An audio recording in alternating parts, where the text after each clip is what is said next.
Bonjour, fellow rollers, and welcome to episode 26 of Holy Rollerz, a 4th edition D&D clerical campaign where each of the characters can channel divinity unless they offend their deity, which happens to be the god of vengeance, in which case your ability to channel divinity, I don't know, it could be impugned. We are excited to be with you tonight. We are in the middle of pitched battle, and we are going to jump right back into that battle, but before we do it, we have a couple of announcements.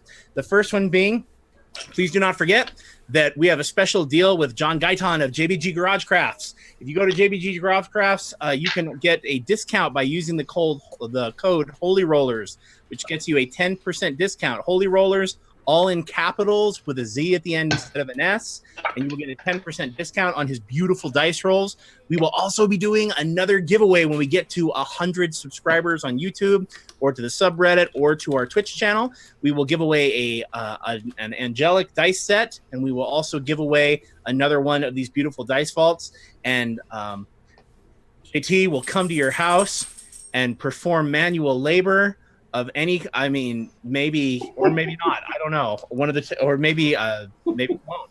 Maybe he'll just scare you at the window. No, that's not it. Okay, moving on. Something will happen. Oh, okay, that's fab. So a reminder, we also have a very, very fun announcement coming up here.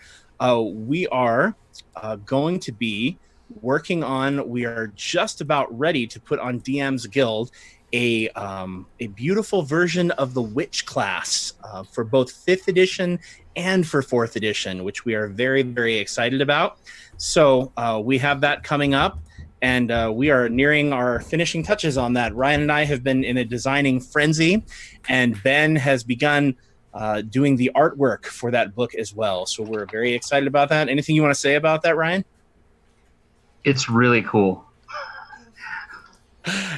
It really is cool. I mean, not to toot our own horns, but I've seen the other witches on DM's Guild, and how do I want to say this? You're getting more. Let me put it that way. So, in any case, we are very excited about it. We're putting it out for both 4th and 5th edition. They'll be very, very similar in terms of the style and the flavor. The mechanic will be a little bit different, of course, but we're very excited about that. So we love the witch as a character class. We have a witch in our party, and we are so excited. So that is something that we will be doing soon. So be on that lookout for it. We will be sharing that with you. A little bit of lore, just to let you know, we will also soon probably be posting to our subreddit the list of deities for Ienia and a little bit of information about them. We may also put a little guide, a deity guide or a guide to clerics up on DM's Guild at some point too. But just to let you know, in addition to all of the greater gods that are part of Ienia and part of the campaign, is a host of lesser gods as well, or demi-powers that report to their higher ups, as you would call them. So Finhefara, who is the goddess of earth, has several nature powers that are her children that report to her. One of those is Moiris, the goddess of the oceans and sailors and water and bodies of water to a lesser degree. And Saroku, who is also the son of Finhefara, who is the wind god and the god of winter. And then also the god Florin, who is the god of the green things and magical animals. So we will probably be putting that up on the subreddit very soon so that you kind of have an idea of the overall pantheon and who you might see our guest stars play at some point. So just to let you know, that will be coming. So very good. And now for a very, very brief recap before we dive right back into a lot of mayhem. So last time on Holy Rollerz, the clerics engaged in pitched battle against the presence of Navariel, fallen archangel of pride, and his minions, including a possessing devil that began in Lady Anastrace Gable, the wife of the Night Lord of Winterrun, who then leaped across bodies into the cook that Lachlan had met and managed to banish Navariel's curse from on episode 24. And then, having been chased out of that body, wound up in the body of Sibella Gable, the Night Lord and Lady Anastrace's daughter. After having wound up in that vessel, Gizik used his power over souls, or Sigrun's power over souls, to be able to drive the possessing devil out of the little girl.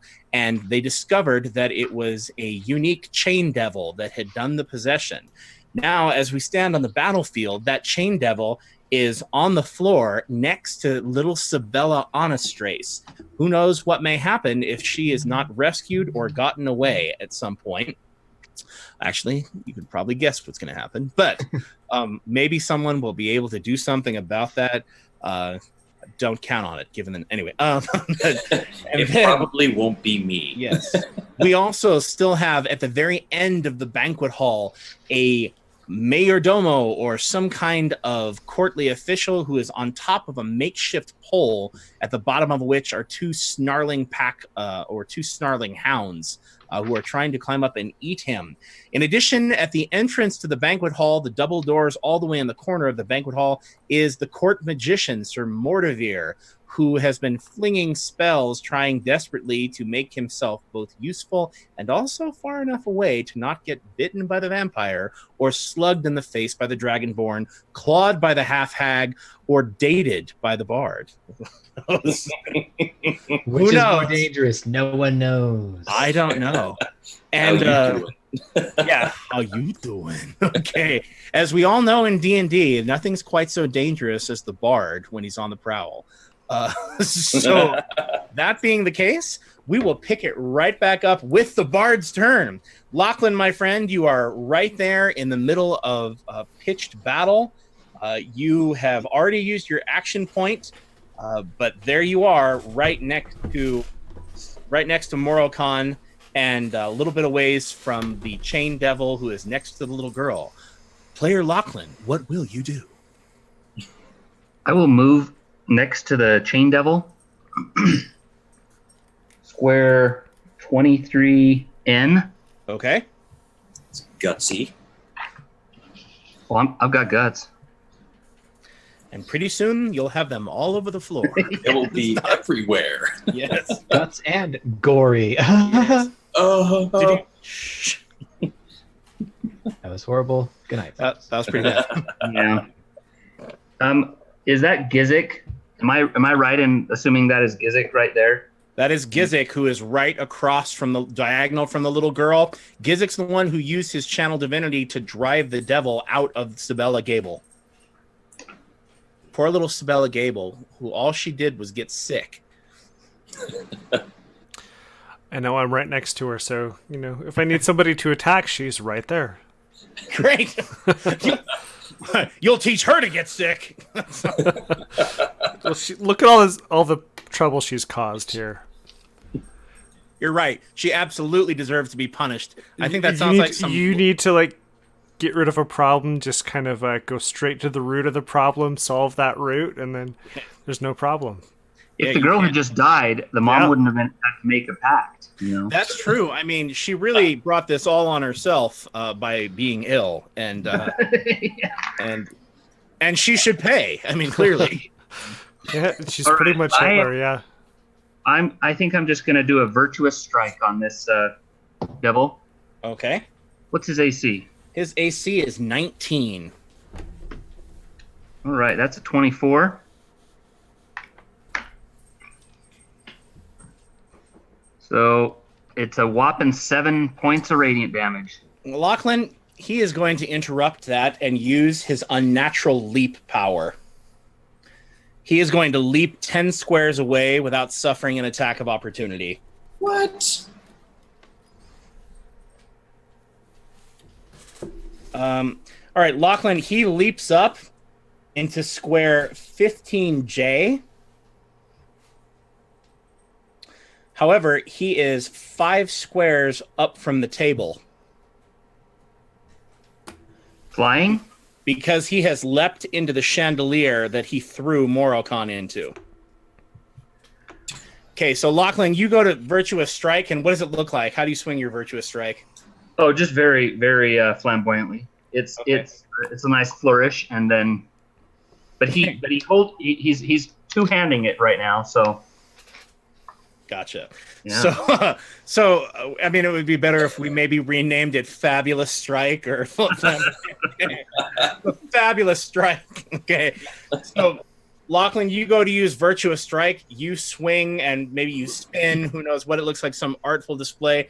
You go to stab him, and the chain devil goes, and he leaps into the air over your head, flies up into the air, and lands on the chandelier. And it is, and he is up there 5 squares up now, somewhat unreachable. Well, I hate him for that. I didn't expect that you would love him. But you still have a minor action if you would like to swear at him or do anything else. Well, I don't know. I think I'm going to, since I have the minor action, I'm gonna use virtue. Okay. Isn't it great that I have a power called virtue? Yes, I believe we've mocked you for it before. But it will give me temporary hit points equal to my surge value. I think it goes virtue. Virtue. Okay. And when you cast this is a virtue according to Sindel's church, so maybe that's notches on your bedpost. I don't know. He just is going to hold his sword like this. He looks up at him and kind of glares, and then just holds his sword like this, and the radiant energy washes from his sword and just kind of is covering him in a rosy glow. Okay. Very nice. So you sit there glowing, and then right after you finish your turn, Lachlan, the spotlight goes out at the other end of the hall, and Saint Delia Adira vanishes from before your eyes. As she vanishes, the winged shadow of Navariel that's superimposed on the back of the wall, all the way across the wall, it resurges, and you guys feel that weight come down on all of you again, and you feel weakened at this point. As though your divine powers only were doing half damage until someone is able to do something about that. And Anduriel, it would be your turn. However, right after that, right after Lachlan's turn, you feel that weight press down on you, and then when that happens, you hear a familiar tiefling's voice, and we'll play it here. We'll see if it sounds out. O great Fauna, mistress of magic, I beseech thee, bring down your dark spellcraft upon this hellish foe, and show him the power of misfortune. Make him rue the day that he ever stepped foot upon this land, and smite him. Oh my. Okay, I don't know if you caught any of that. Hopefully you did. But you hear Aylin's voice kind of waft through the hallway, and then there is a spectacular shape that takes place in the air. It kind of coalesces right underneath the chandelier that's hanging in the middle.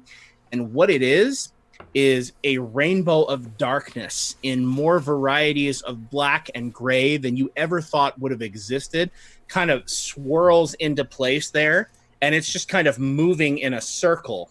And then it lashes out towards Navariel's shadow, and it kind of just tangles around him. It cracks at him like a whip. The rainbow of darkness breaks up, and it starts like firing at him like magic missiles. And then 2 seconds later, it takes the shape of a lightning bolt and goes, and it looks like a black lightning bolt. And then 2 seconds after that, it explodes like a fireball and kind of knocks him over. And it's one kind of dark mimic spell effect after another. And there is a hideous, torturous kind of screaming or screeching sound coming from just all around you. And then you briefly, while all that's going on, feel the weight lifted from you again. And you feel like your holy powers are back to normal. And Anduriel, now it would be your turn. Okay. Anduriel is going to see the chain devil in the chandelier, and see the wizard over by the door, and go for the wizard. You're gonna go for the wizard, huh? It's Are you personal. going to move and charge? Okay. Precisely. I'm going to jump over the table, so I'm going to have to make an acrobatics check. Okay, you will need at least a 15. All right, I'm trained in it, so let me see what I need. So I need a 5. I got an 8. Okay. So with the 10, 18. All right. So you go 1, 2, 3, 4, 5, 6, and you land in square R25. And what does that look like as he acrobatics over that table? Well, he's going to make sure the wizard knows he's coming. So he's just smeared. Andario has just smeared this blood all over him. If you guys remember that. Yeah, you were looking ugly. He was in this a maddened, giggling state. He kind of comes to himself, and he turns and looks over and sees the wizard. He shouts, "Wizard! That is enough from you!" And he starts running, and he hits the ground. He takes one step on the ground before the table, jumps in the air, does a flip, lands just neatly on his feet with his kukri out, ready to go. Okay. Are you attacking with your kukri or the Leviathan's tooth? That is a good question. As he lands, he's got his kukri out. He says, "No, I've got something better in mind for you, wizard." He puts the kukri away, gets out his Leviathan's tooth, and charges him. As long as it's not the bard. Okay. Okay. All right. It's a melee basic attack. It's a blade of virtue. Okay. Let's see here. That's with my weapon. That is a 29. That is more than enough. And unfortunately for Mr. Wizard, he does not have any interrupts of any kind that he can do about that. So I'll try to feel bad for him. I activate the Leviathan's tooth on Mr. Oh. Wizard. Poor Mr. Wizard. That is, it says +2 dagger. So I'm rolling my regular weapon attack, right? And then So adding your my damage with the dagger is half your strength level. What's your strength? My strength. Your strength. Is- What's your strength? +3. All right, so actually it's your whole strength. Sorry. So Oh. 3. You had 3 for your strength. You had 2 for the enchantment of the dagger, and that's it, right, Lachlan? Yeah. Okay. So you're 5. adding. Yes, you roll 1d4 because it's only a dagger, and you add 5. Okay. So that's as much as I could get. 9. All right, 9 points of damage. However, the Leviathan's tooth. You are invoking the power. Yes. Correct. All right. So read off the character sheet and tell us what the Leviathan's tooth does. So the effect is that the target is prone and restrained, save ends, and then the area around us is it's a burst 3, and the victim is pushed out. Everyone except the victim is pushed out. The victim and the welder. So what it looks like is as Anduriel comes up on him, brings the Leviathan's tooth around, and with one leg sweeps the wizard's leg out from under him and just stabs him right in the shoulder. And you hear this percussive note, boom, and you see the shockwave kind of travel out from the wizard, and the wizard can't get up. He can't lift his head. He's sort of like the Tin Man. Oil can. Oil can. Okay. All right. The wizard is flattened, and there is a noticeable boom as the forces. In fact, it's 3 squares out from where you hit the wizard, which means that you shatter the corner of that long banquet table.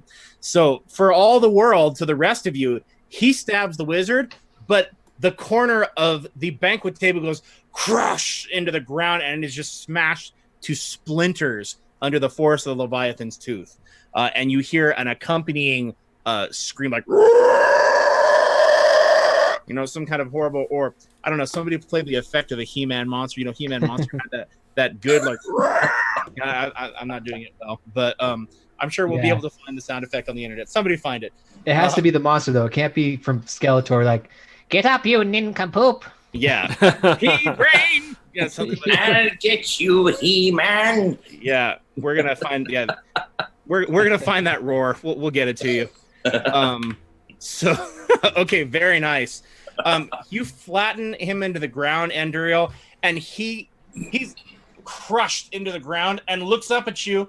He can't move his head even. He's so flattened. but he looks up at you with this just terrified look in his eyes. He is not a happy camper. And that is when I'm going to use my action point. You are? Okay. Because as he looks up at Anduriel gives him a grin, and he sees his canines extend just a wee bit. And you're covered in blood. As he prepares to use Taste of Life on said wizard. Shing. Okay. So this is against Fortitude. His Fortitude is 19, my friend. Okay. Crap. That's 16. Well, let's see. Hold on. Does he have anything? Memory of 1,000 Lifetimes. Have you used that already? I haven't used it in this encounter. Are you sure? Okay. I used Bardic Inspiration before. Yes. Yeah, use Bardic Inspiration. Yeah, now I'm using Memory of 1,000 Lifetimes. Okay. I remember Memory. Okay. All right. I wouldn't know because I have a memory of like a half-life, not even 1,000, not even one lifetime. So, I mean, I'm the DM. I should keep track of these things, but I can't make fabulous monster noises and remember that too. Okay, we all we all have our strengths as a DM, and mine happens to be fabulous monster noises. So. All right, so I rolled a 4, so that gets me up where I need to be. Okay. I am invoking Blood Drinker on this one as well. Oh, how lovely for him. I mean, why not? I'm in the mood. You are. Okay, 1d8 plus my damage, so let me get that out. Why do we insist on fighting darkness with darkness? This just makes no sense to me. Yeah, why can't you? 15 points of damage. I got to add 1d10 extra. Yes, you do. 24 points of damage. Oh, he is such an unhappy wizard. I gain a healing surge. Sweet. So yes, as he's pinned to the ground with this Leviathan's tooth, he thinks he's taken the worst of it until Anduriel gives him that smile, and he sees ching. They come out a little bit. Okay. He comes in a little closer. You shouldn't have run, wizard. I wouldn't have done this had you not run, but here it is. And he goes in and takes a bite on his neck and drinks his blood. Okay. Anduriel, you fall on the wizard and drink his blood, and he lets out... First of all, he's immobile, and he can't get away from you, and so he sees you coming, and there's nothing he can do because he's flattened to the ground, and he's like... And you bite into him, and you do a ton of damage, and he screams and screams and screams. And on his turn, I'll tell you what he screams, but it's not his turn right now. Help me, Rhonda. Yes, that's exactly what he screams. He screams, "Help me, Rhonda." He summons the Beach Boys. Okay. Now there's a spell. Okay. I thought we were going to have fun. Okay.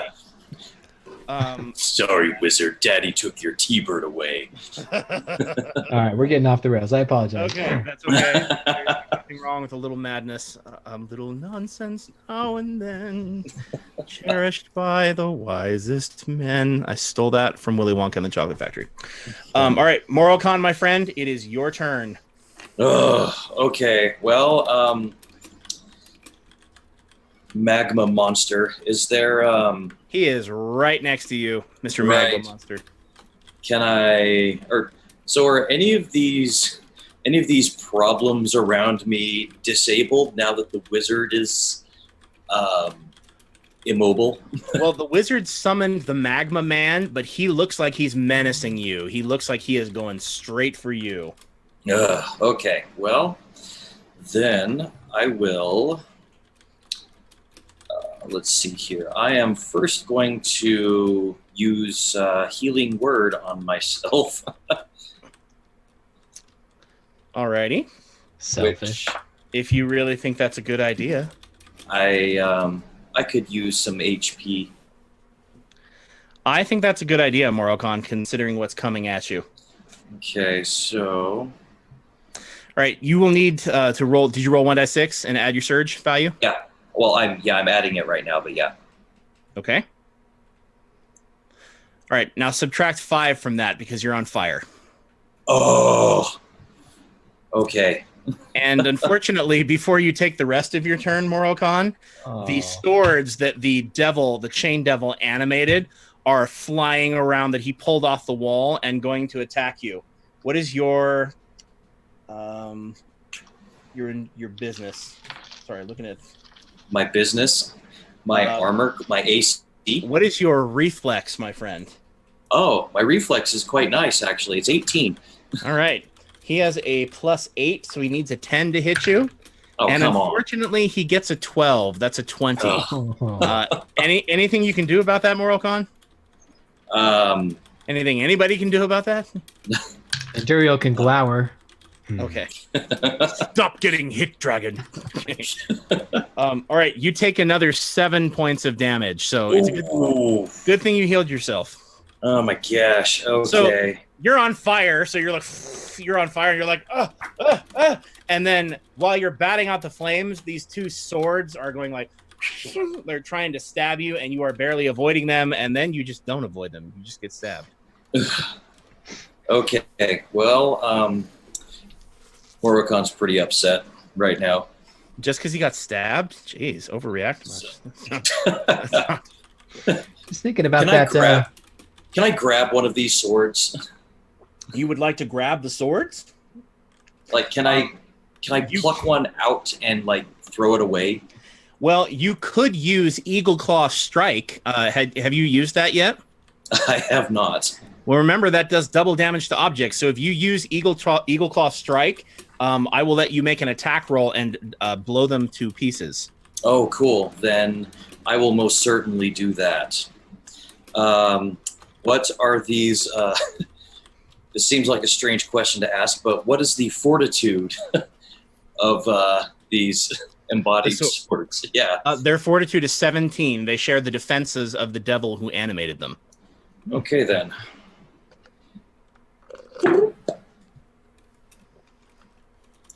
And that is a...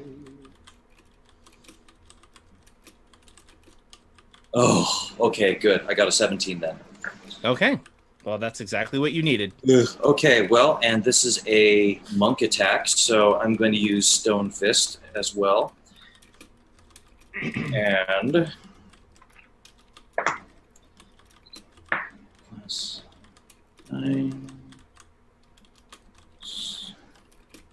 So it is a 15 in damage.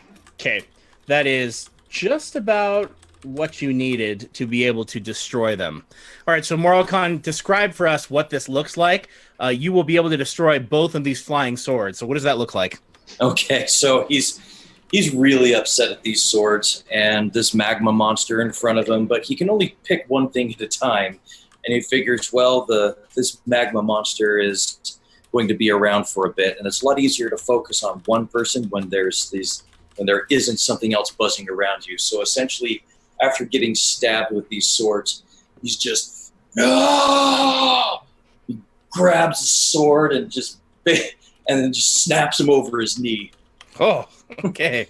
There's no just damn it, mother effer.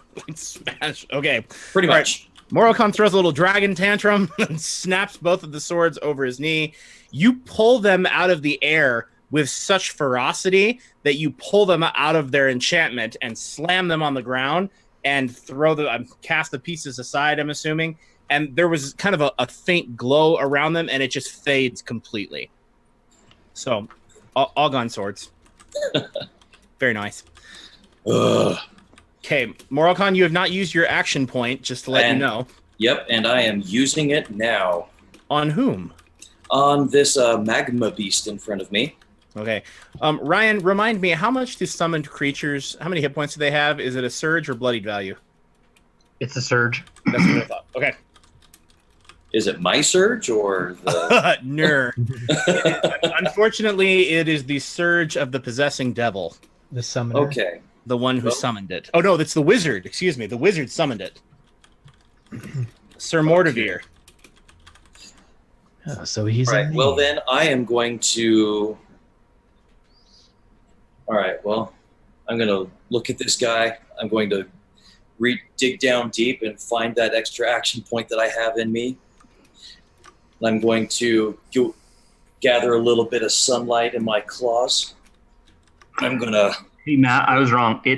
It's the caster's bloodied value, but when Okay. it dies, that's when the caster loses a surge. Gotcha. Okay. Okay. Anyway, so I'm going to fling Brand of the Sun at this magma dude. Okay. What's his AC? His AC is 16. And 19. That'll be plenty. And then I roll a 12 plus radiant damage. Is he unholy? He is not unholy. He is just elemental, unfortunately. Okay. So 12 points of damage. So just a 12, and Lachlan gets to make a saving throw, I guess. Lachlan, do you need to make a saving throw? He's close enough to me that he can do that. No, but I rolled a 13 just in case, Oh, and Okay. Just bank it. Giz as well. Okay. Well, congratulations. You make a saving throw that if something was on top of you, you shoved it right off. Okay. Giz it gets to as well for what it's worth. Okay. Alrighty, that is the Moralcon's turn. And Moralcon, you have now used your action point and healing word. Okay. Is this magma dude like is he gone? Well, he's not quite gone. He doesn't look like he could take 2 more hits like that. Let me put it that way. Okay. Moralcon, he is a being of stone and fire, and you just hit him with like a radiant punch of sunlight. Where did you strike him? Oh, it was straight to the face. If it All right. had some sort of a face. No kind of Johnny Cage crotch punch. It's straight to the face. Like Oh no. Okay. It'll be something like a haymaker. Okay. Oh, hey, man. Whoosh. All right. So this thing is a magma creature. It's a magman, and it's kind of used to just watching mortal creatures melt under its heat and flame. And Moralcon, it comes in at you, and it's like, and it reaches for you, and it's like, go. You duke it in the face, and you leave scorch and blast marks over it where you did the radiant damage. It's a little bit unused to being clocked like that, but it comes back at you and snarls at you. Is it like Men in Black where I knock his entire head off and it just kind of grows back? Well, it could. He's an elemental and doesn't have the same physiology. But in this case, I think you just kind of shattered and knocked some stone off of his head. Do I get to make a saving throw now for being on fire? Yes, now you may make a saving throw to not be on fire. You need to roll a 10 or higher. Okay. And I roll. Woo! Okay, well, the dice is on my side tonight. Let's do this. 19. All right. So Moralcon, he comes at you, you sock him in the face, and he's like, oh, and he stumbles back, and then you're like, managed to pat those flames out. That's Huzzah. very nice. Okay. All right. Now it is the turn of other people. Okay. What are we going to do with the funny little things? All righty. Well, let us start with Mr. Devil. Well, he can't use haunted object possession. That's a daily power for him, and he's really kind of ticked that you destroyed those. Let's see if he recharges Flight of the Burning Devil. And unfortunately for him, he does not. Huzzah! So, what can he do, he says. All right, he is going to use, let's see. Who is just making themselves a total irritant? And Durio, the problem that we have with you is that you're too far away. Gotta be Gizig. No. Oh, it's Sister Fought of Air. Sister Fought of Air. Definitely Sister. Oh yeah, totally Sister Fought of Air. Yeah, he's one square away. He's going for Sister Fought of Air because If there's one girl, she's bad news. Sister Fought of Air is she's a toughie, so he's gonna go for her. Also, she did take out the Night Lord with Gizik's help, so he is going to use Words of Blasphemy, and her will is 19. And unfortunately, freaking fetch, Utah swear word, he Oh, she takes 17 points of psychic damage. Ooh. But she has the virtue power because she's a paladin, just like Lachlan, which she used. So she really only takes 7. But when you've had a Night Lord slashing you up one side, down on the other, 7 points of damage hurts. So he looks down and hisses at Sister Fadaver's kind of like a direction, and he's like just hanging on to the edge of the chandelier and hissing, and just he's like, I was that, and Sister Fadaver goes, you never saw me naked. No, I didn't. I never did. Like, and he just starts screaming, and screaming and screaming, and kind of shaking her head. No, no, no. And she is dazed and prone, unfortunately.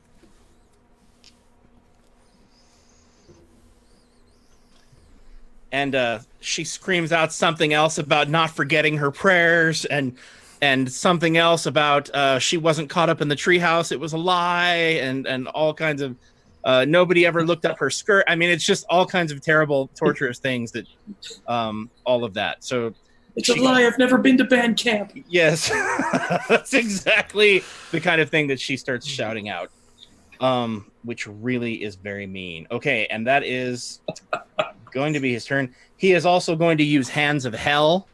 He's going to get handsy now. He's going to get handsy, so he's going to summon up another one of those hands that come up through the floor, through that little fissure into the hells.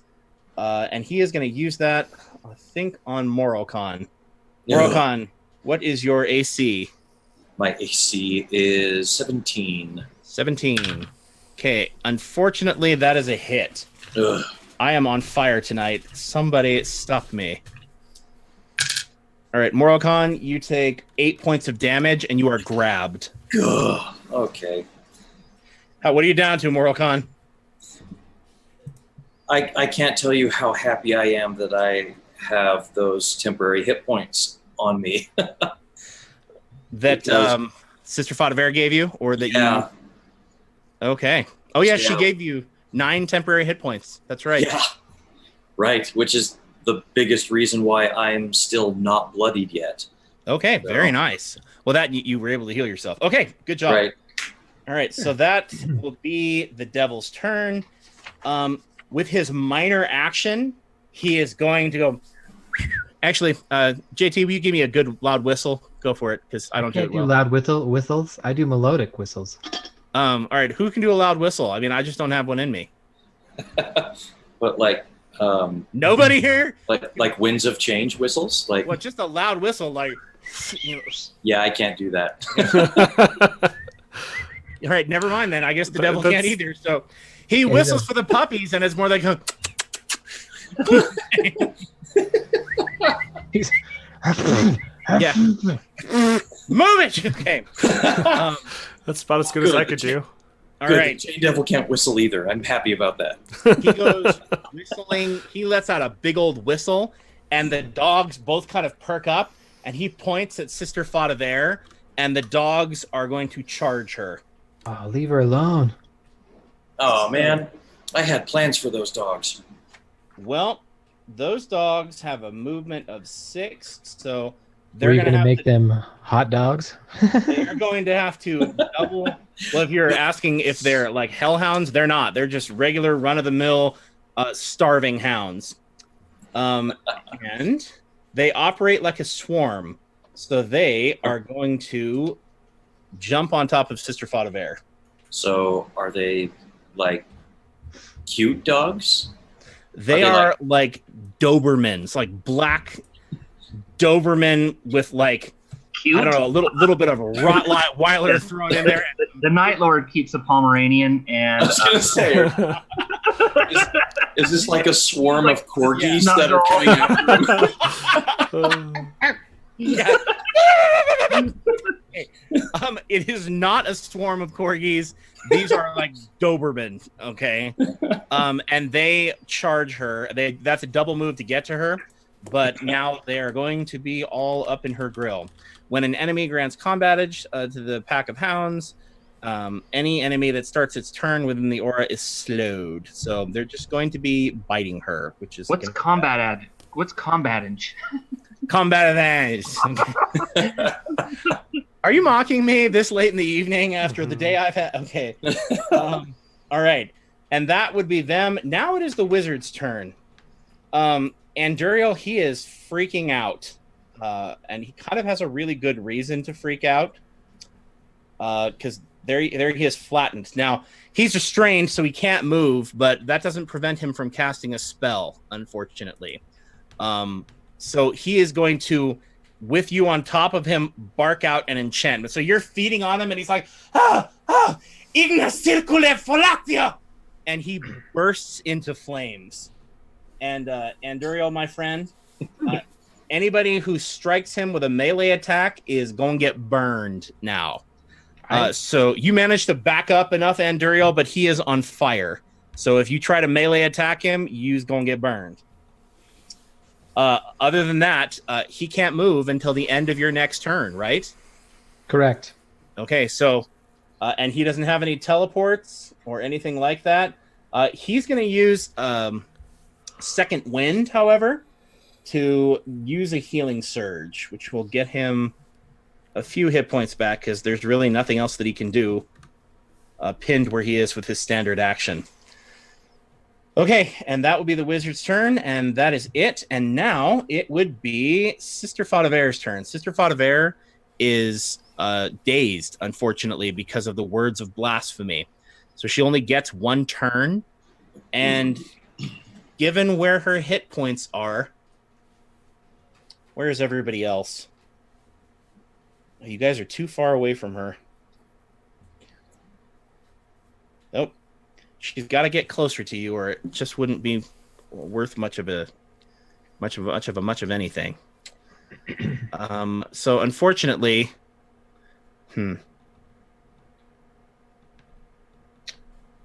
well, she doesn't want the Night Lord to die, but however, she has puppies attacking her. Who's a good boy?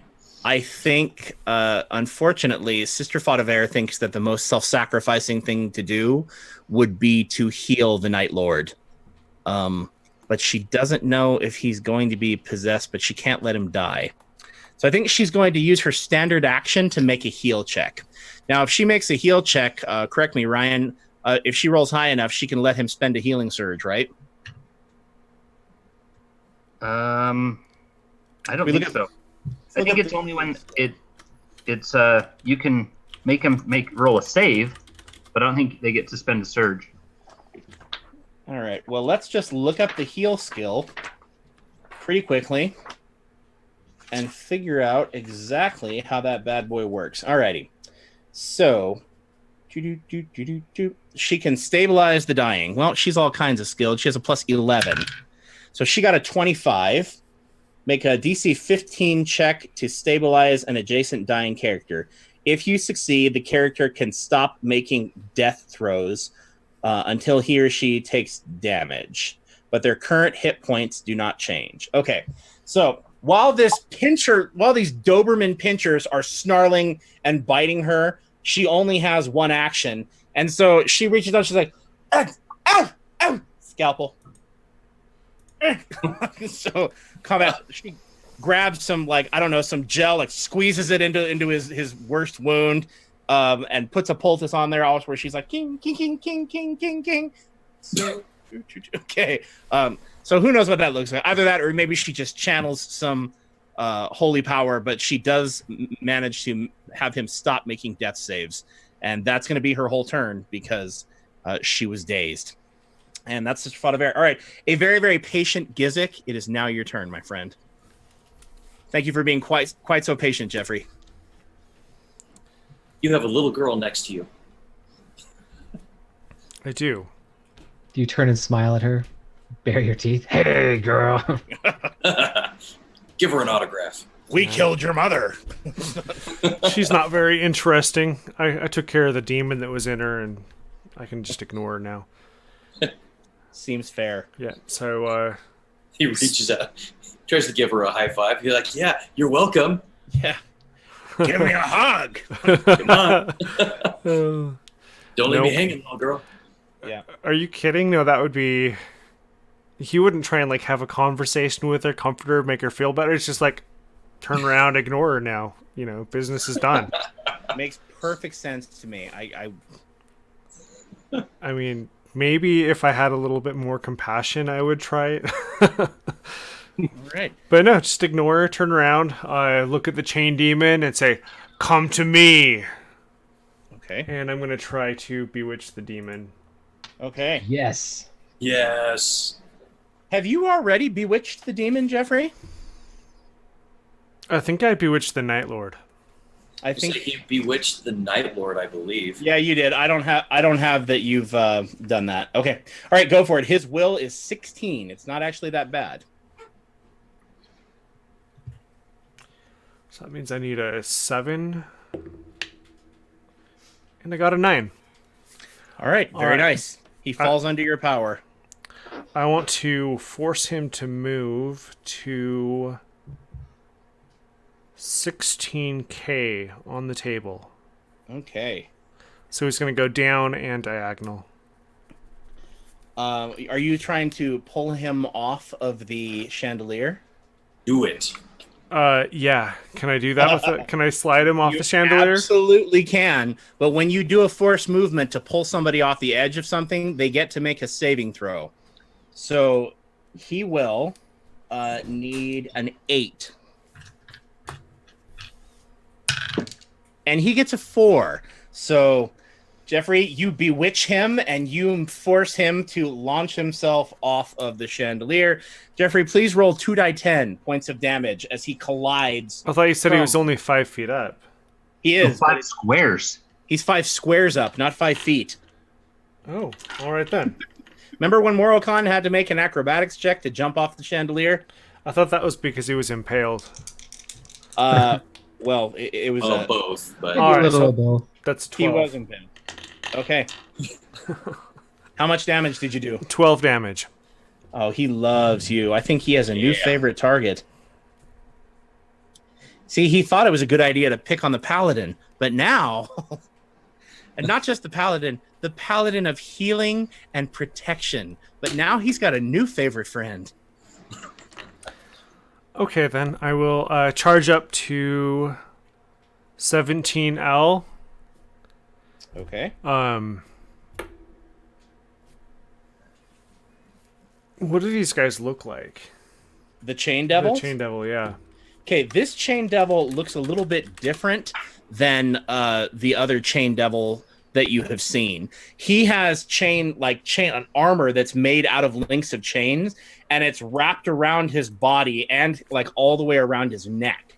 And he also has chains like coming down, kind of like almost like a helmet over his face. And they're not loose chains either. These are like thick, welded together kind of iron chains over him. But his arms are bare. They're corded with thick muscle. And then he's got like a chain Roman kind of skirt deal kind of going on. And then boots that are also kind of made out of iron chain links. So he's really going with the theme here. His gloves, however, or the bracers that he's wearing over his, clawed hands, they look like they might be made of some kind of flesh. Ew. If you would like to take a minor action, I'll let you make a knowledge nature check to see what kind of flesh they're made out of. Yeah, I don't have any more actions right now. Other than finishing my charge. Okay, so I'm gonna just take my claws and just try and stab it in through past the chain and just yank on the chain and Okay. All right. try and hurt him that way. So are you going to do a charge attack then? Yeah, this is a charge attack. Okay, give me an athletics check, DC 9, just to get to him over the table. I'm on the same side of the table that he is. Oh no, you moved him over. That's right. I got you. Yeah. Bro. Okay. All right, get him, Gizik. His AC is 19. All right. You get a +2 So I because got he's a prone. 32. Okay, 34. Okay. So I'll roll the damage on that and see how much I can hurt him by stabbing through these chains. 14. 14 points of damage with your stony claws. Nice. Yeah. Mm-hmm. I like really, that +4. really doesn't like you. All right, Anduriel, you become aware that he is bloodied.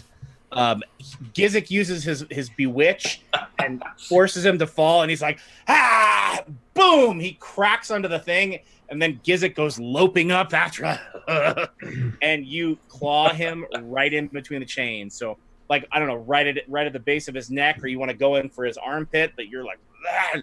I was thinking just kind of like the side, maybe kind of just a loose spot around his gut area, just more off to the side. Maybe Okay, try to so- stab his kidneys. I don't know. Good plan. Yeah. Oh, you took his friggin' kidney. Okay. All right. I'm Very hungry, nice. so. That was my good one. Okay. Anduriel, just FYI, he's bloodied. Just so you know. And what Azrael's square did he slain. end up in? He's too far away from you for it to be a concern, for now. But you immediately become aware of the fact that he's bloodied. He just prairie dogged up from punching over that wizard leg. Yeah.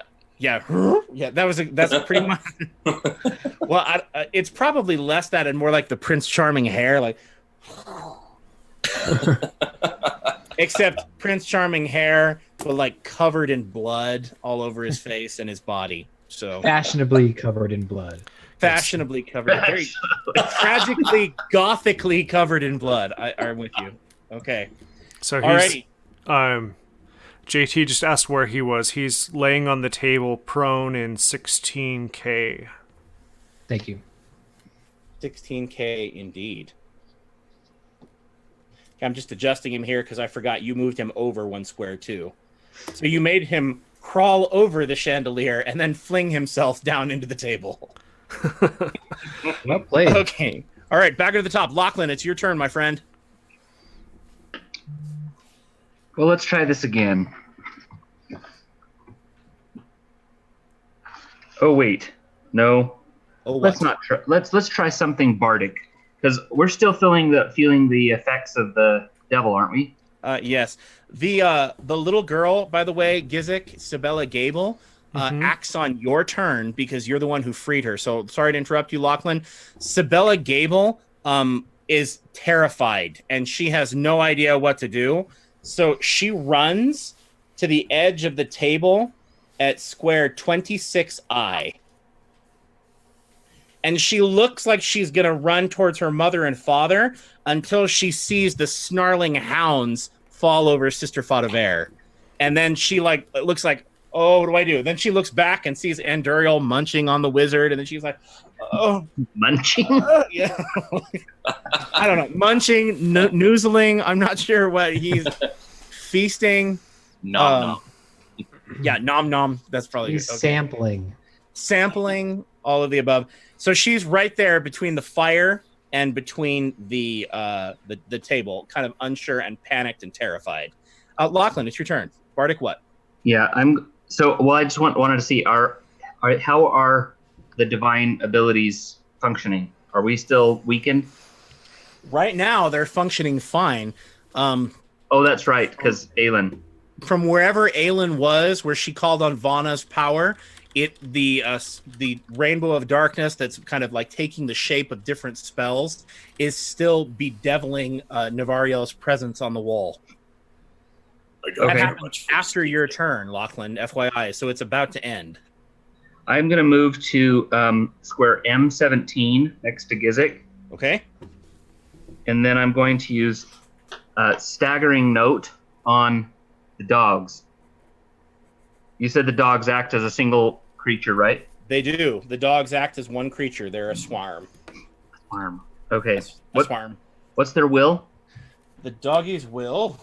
How Not often do very you high. have to ask that in Dungeons and Dragons? What's the will defense of the puppies? It's 15. It's only slightly less effective than the devil. I guess they're really willful dogs. Like, no, we're not bringing back the slippers, and we won't come inside. No, like. Well, I got a 28, so that's gonna do. So they'll take 5 thunder damage, and I will push them 3. And Sister Faudever can make a melee basic attack as a free action as they go past her. Oh, she values that. We got somebody in chat tonight. His name is Bon Gripper. What's up, Bon Gripper? He says Discord. What's up? I'm assuming that I have run into you in Discord. Hey, dude, how you doing tonight? Welcome. Thanks for joining us. Our nun is about to attack. So she's going to make a melee basic attack. Her melee basic is +10 because she's that good. And she hits with a 24. And unfortunately, she only does 9 points of damage. And it's a swarm, so it takes half some. She really only does 4 points of damage.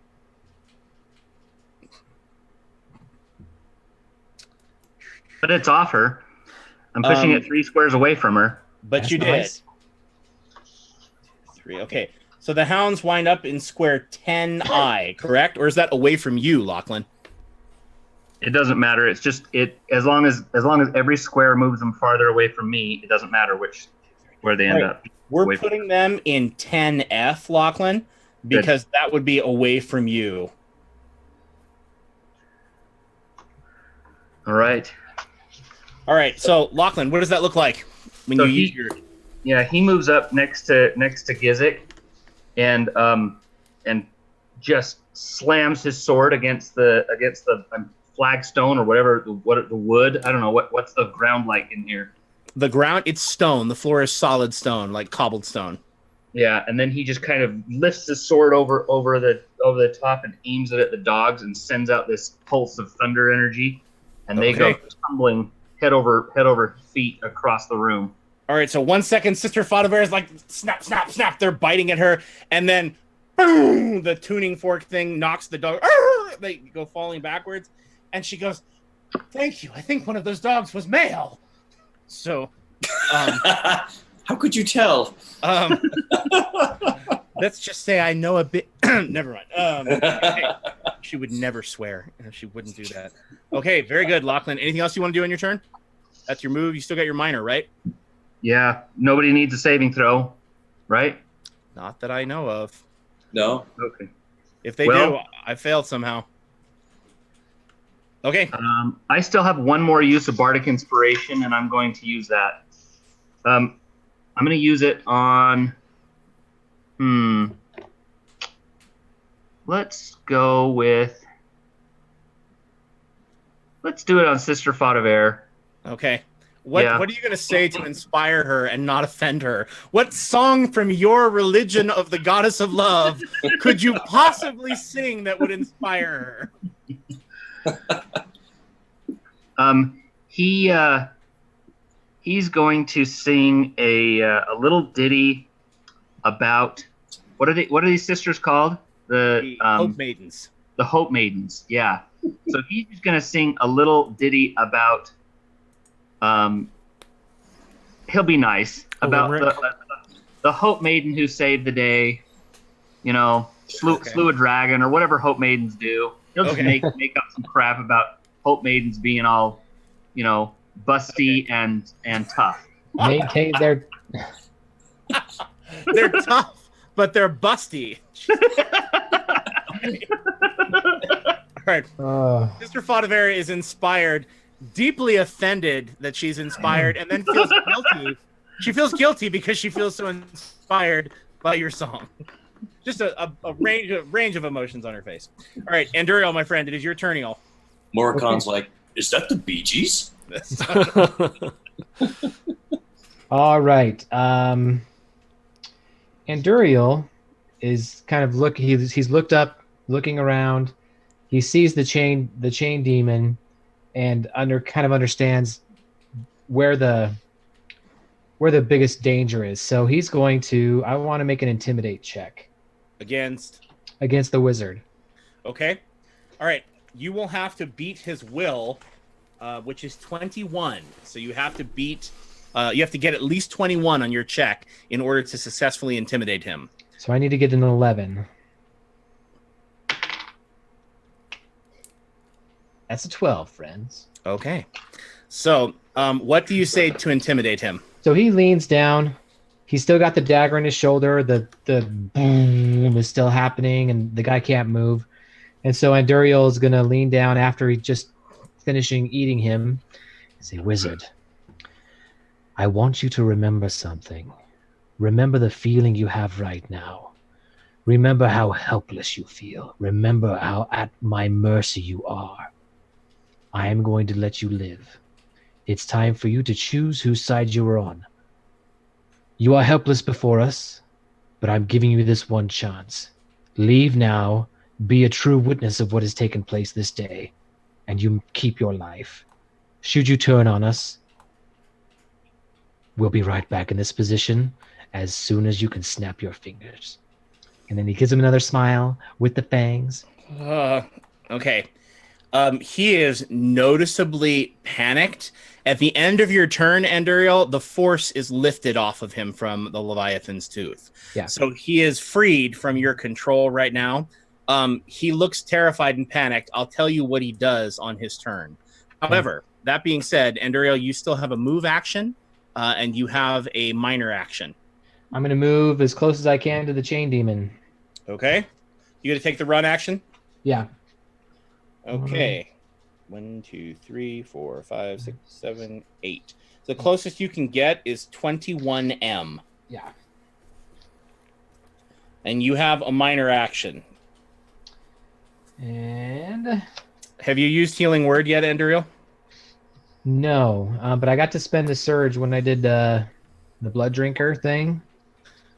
Okay, Blood Drinker, it lets you acquire a surge, doesn't let you spend it. You gain a surge. Sorry, Yeah, but do you mean that you spent a surge when you used your red cap power? You use a minor action, and yeah.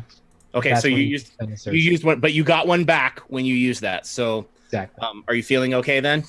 Yeah, I'm feeling okay. I don't have much I can do with the minor action, so I'm just gonna get closer to the chain demon. Okay. Alrighty, that is Anduriel's turn. Morocon, my friend, it is your turn. Okay, well, healing word yet again. Okay, you can only use Healing Word once per encounter, my friend. Ah, boo. Okay. It's an encounter power. Well, Anduriel could have used Healing Word. I guess. Oh, yeah. Sorry. But he was probably just thinking that he hates you. I don't know. It's not... It would make sense. There's so many bloody people around. It's hard to think straight. I'm not actually bloodied. Yeah, it's a good thing you're not bloodied. Lachlan, are you bloodied? No. Okay, Gizik, how about you? Nope. Well, Sister Fadavera I think she's bloodied. Let me see. I don't think she is. She took... No, she's not actually. She's not bloodied. Cool. But the Chain Devil is bloodied. Okay. So the Healing Word power says you can use it twice per encounter. Not when you're a hybrid. Oh, yeah, it's a completely different thing then. Yeah, and Anduriel and Morocon are both hybrid clerics, so they can use Healing Word once per encounter. The hybrids are crippled in some ways. They are. They make up for it by being very versatile and so cool. But I know, but it's hard to be a hybrid healer, kind of. It is. It is hard. But then, that's the fun of 4th edition, though. You get to be a striker leader, right? You can be a little bit of both. Mm-hmm. So, very good. And... Okay. Well, then if I can't heal myself, then I am going to... let's see. You are grabbed, by the way. Oh. You have a magma guy in front of you, and you are grabbed. Right. I can't make a saving throw for that until the end, right? No, you can use a move action and try to break the grab. Okay. If I try to hit this magma monster, am I hindered by being grabbed? Nope, not at all. Okay, well then, I am going to take care of this dude first. Okay, I'm going to...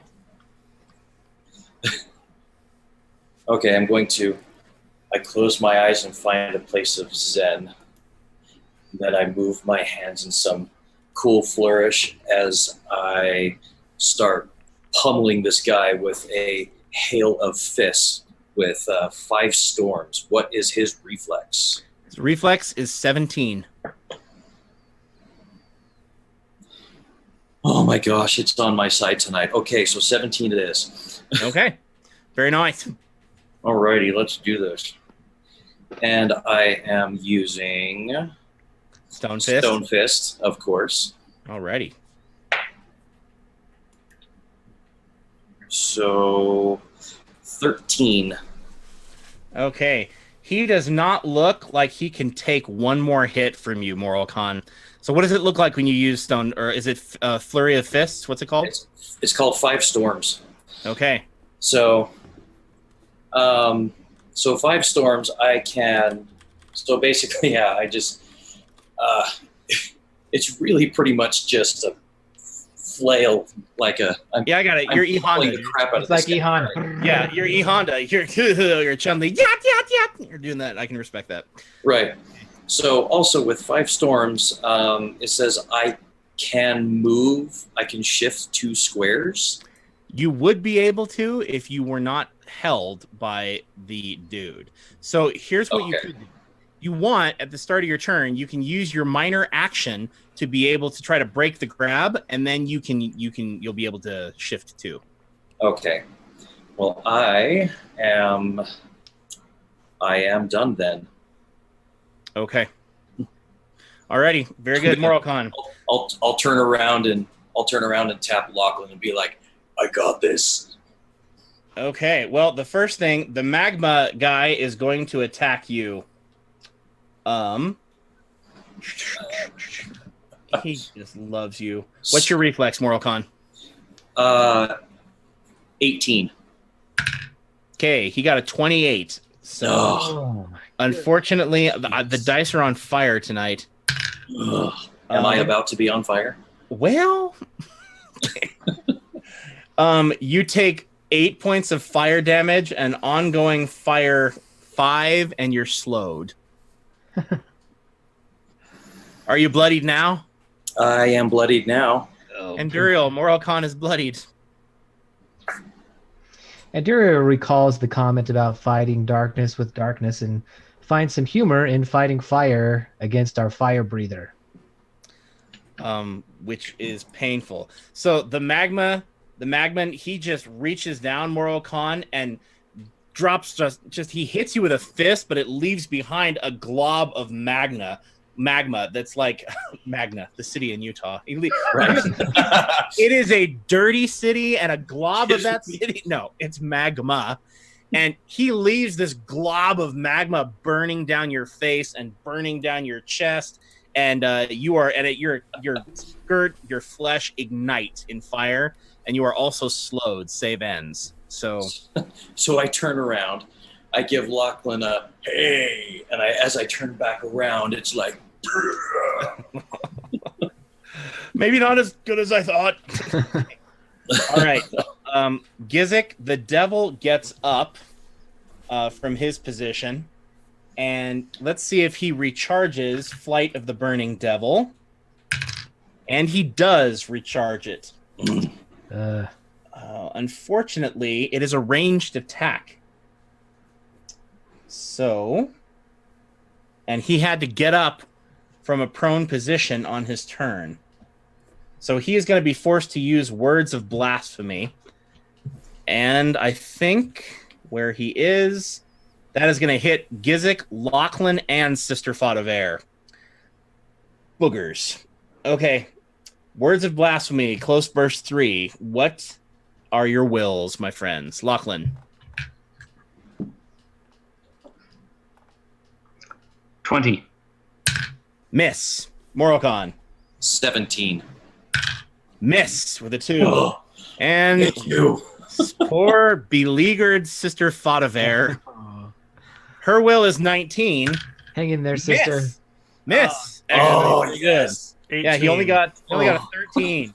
So he starts whispering, and who knows what everybody here. I don't know what word of blasphemy, but Lachlan, it's probably like, wait until you're married or something. I don't know. And you're probably like, no! You shake it out immediately. It's terrible. And Duriel, I'm not sure what you hear. Like, and Duriel, you probably hear something along the well, he's not near you, but he probably said something like, you're going to be forced to go to parties with the dragon forever and socialize with his holy family. It's like, I turn the kukri on myself in an honorable end. yeah, Kari Curry right here. Okay, and then Seppuku right there. Gizik, he whispers word. I don't know what's a blasphemy to you, Gizik. He's like, you're gonna have to bathe. You should follow Sindel. Yeah. You're gonna have to start wearing perfume and lace. It's not, okay. So he whispers these horrible blasphemies, but we all just kind of shake it off, which is probably a little bit unnerving to him. So Morricon's gonna more or less be like, I can't really hear you, I'm on fire. okay. And Duriel, he does have a minor action, and he's gonna use Hands of Hell on you. What is your AC, Anduriel? 15, but he's bloodied, right? He is bloodied. No, 16. wait. Hold on. Is he bloodied? He is not bloodied, unfortunately. Not quite. Oh, no, he is. I lied. Oh, yeah. He is bloodied. 16. 16. Okay. Oh! 20.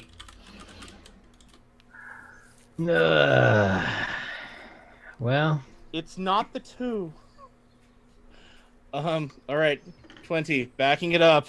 all right. 16. He backed it up. Okay. Okay, 1d6. I don't want to roll it. I don't want to be the bad guy.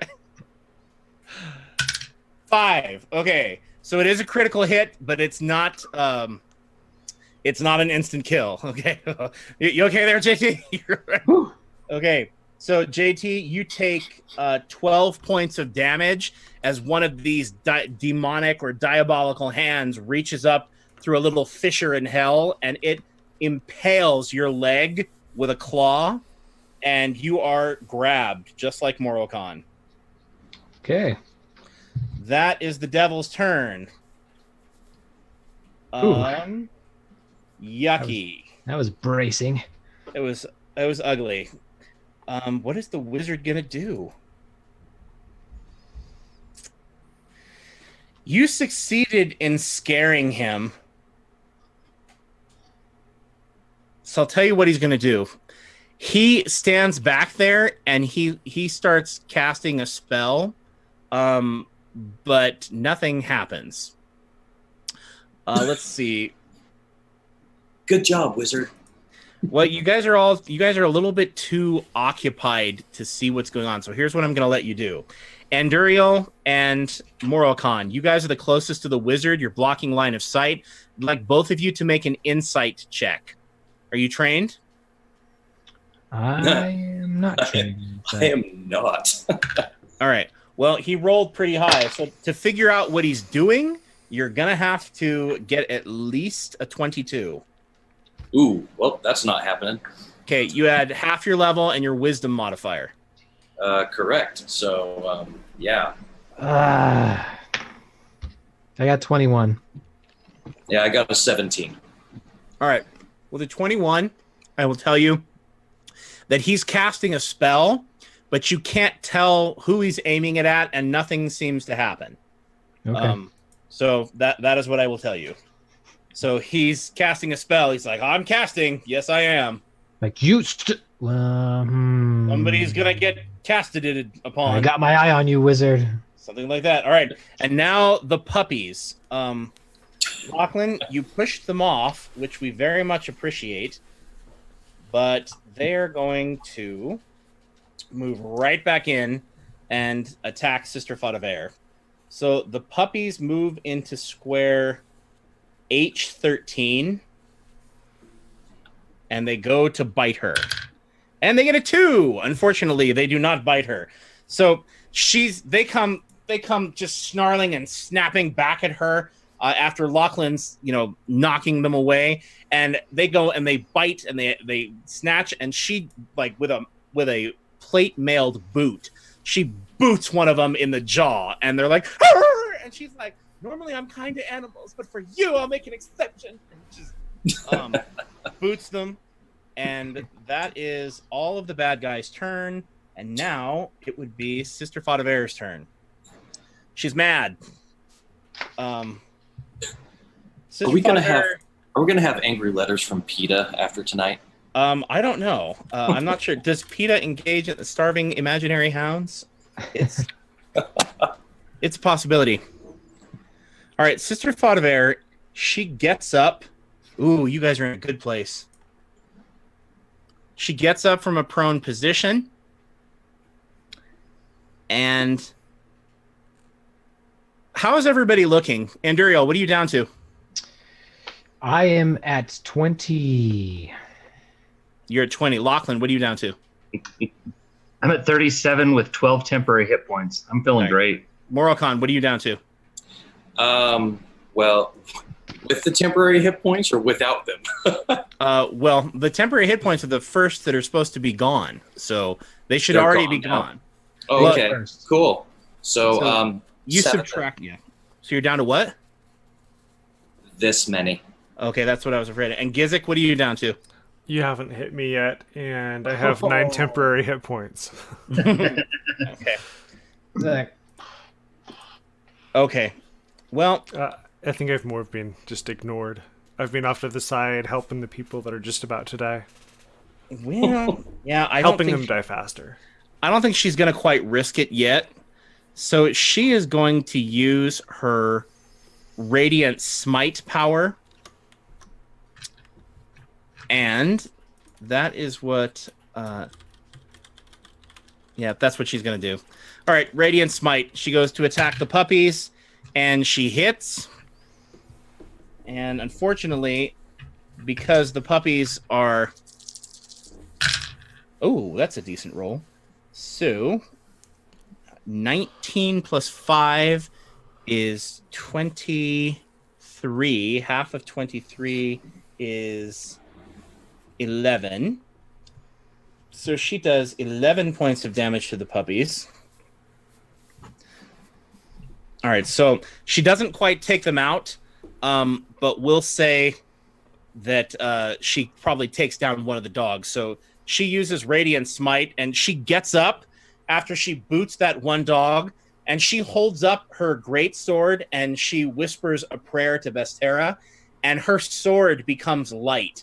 And as the dogs snarl at her, she brings down the sword and clubs at least one of the dogs like flat into the floor, and it stops moving. And the other one, she kind of swings her sword back and forth. She leaves a little light trail in the air, and she says, "Go away! I hate dogs!" Oh, like, I don't hit anything. I mean, anyway.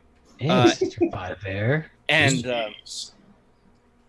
that is Sister Faudever's turn. Even Anduriel's like, that's too much. That is all right. too much. That's cold. Gizik, it's your turn, my friend. I'm just going to keep ripping into this chain demon. Okay, get him. Good plan. Are you going to use Hag's Hunger or something else? Hag's Hunger.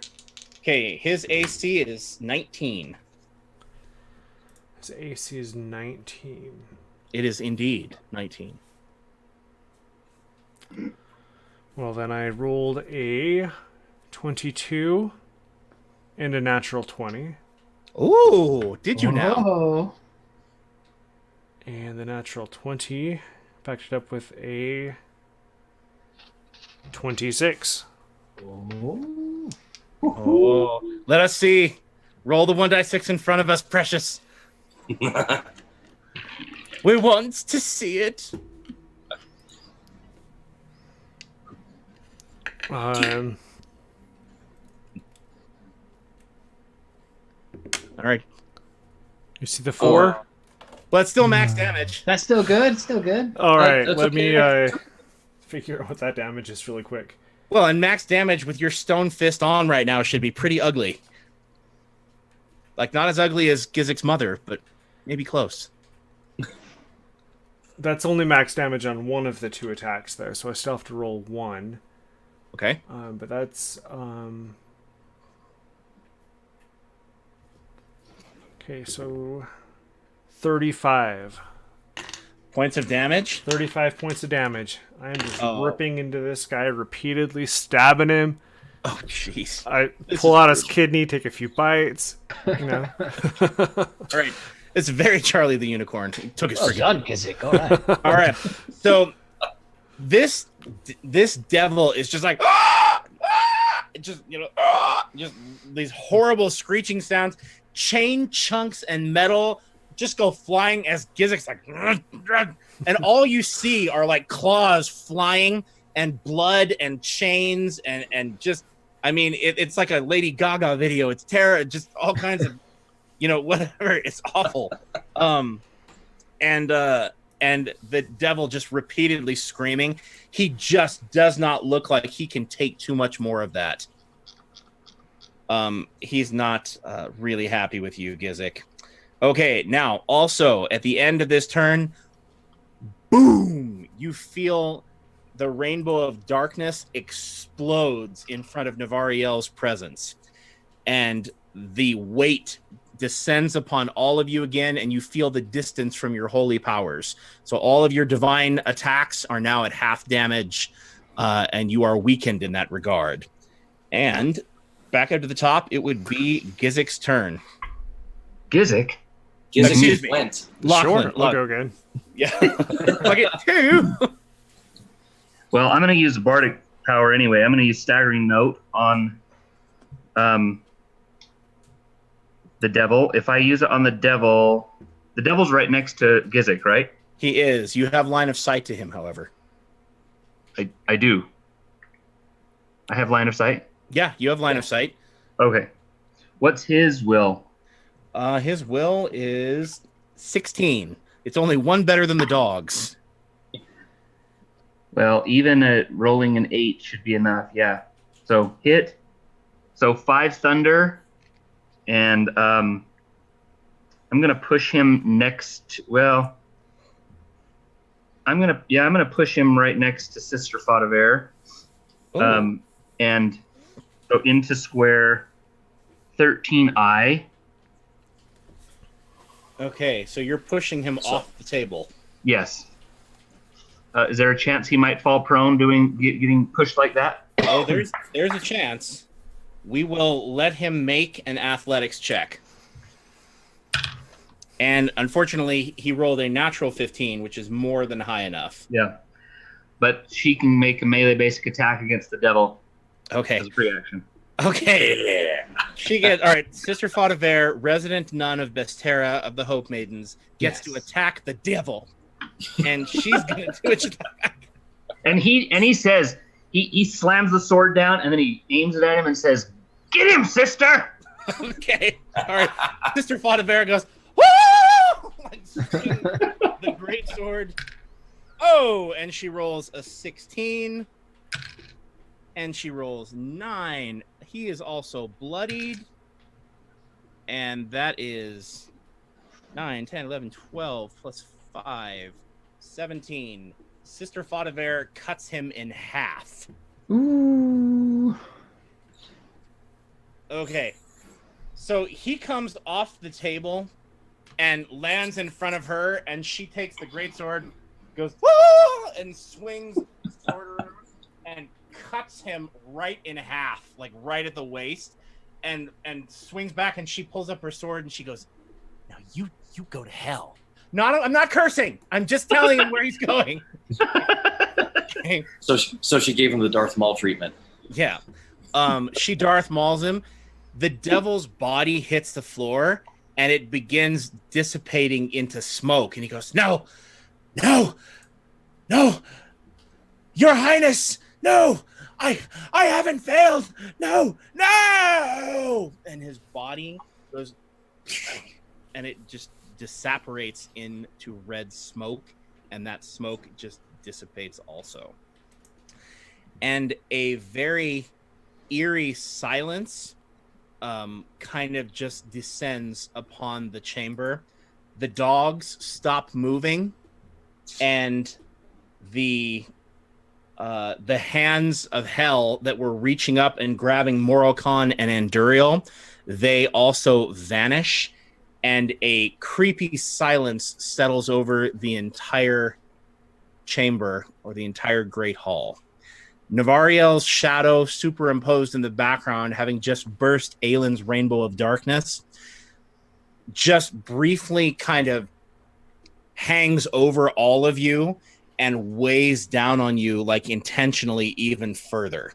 You kind of get that feeling that he's trying to crush the life from you, and you are driven briefly to your knees. And now it would be Anduriel's turn. Okay.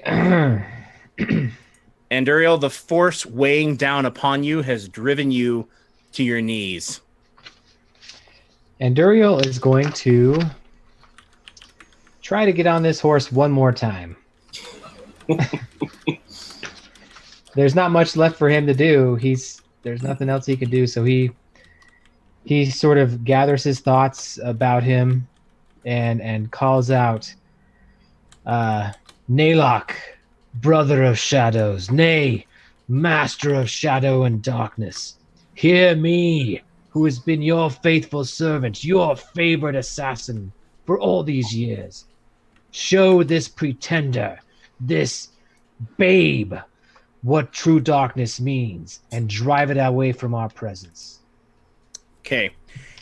Anduriel, nothing happens for a minute, and for just a minute, you feel Navariel's presence looming over all of you, and you feel like he is going to crush the life out of you. And then the fire in the fire pits on either side of the table burst into flame a little higher. And also the candles on top of all three of the chandeliers, the candles flare with fire also. And the effect of the flame is that it casts more shadows about the room. And you see, because of the great flame that's moving around the room, or that's causing shadows to dance around the room, you see a bunch of different, like, humanoid shadowy figures kind of start swarming onto the winged angelic form that's bearing down over you. And one of them leaps on, and he just bats it aside with his wing. But then another one leaps on, and then he goes to grab it, and when he grabs it, three more shadowy figures leap on, and all of a sudden he's covered in a swarm of shadows that drag him through the wall, and he vanishes. The fire settles down back to its normal state, and silence just kind of hangs over the whole room. The only sound left is the magman, and the magman of the wizard dismisses the magman, and it vanishes. And then there's just the sound of Sibella Gable running towards her father. And the little girl runs towards her father. As silence kind of settles, you see the rest of the kitchen staff crawl out from underneath the table, the other people that were there, and the older gentleman climbs down from the pole that was up on the dais at the end of the hall where the dogs were snarling, and they're all just kind of staring and just kind of looking around and looking at the body of the cleric, or Navariel's priest, the priest of the High One, on the floor. The wizard is just kind of like holding the place where Anduriel stabbed and bit him. And he's kind of looking like he wants to run, maybe. And Sibella Gable falls weeping over the body of her mother. And she's just kind of silently weeping, and then quiet settles on.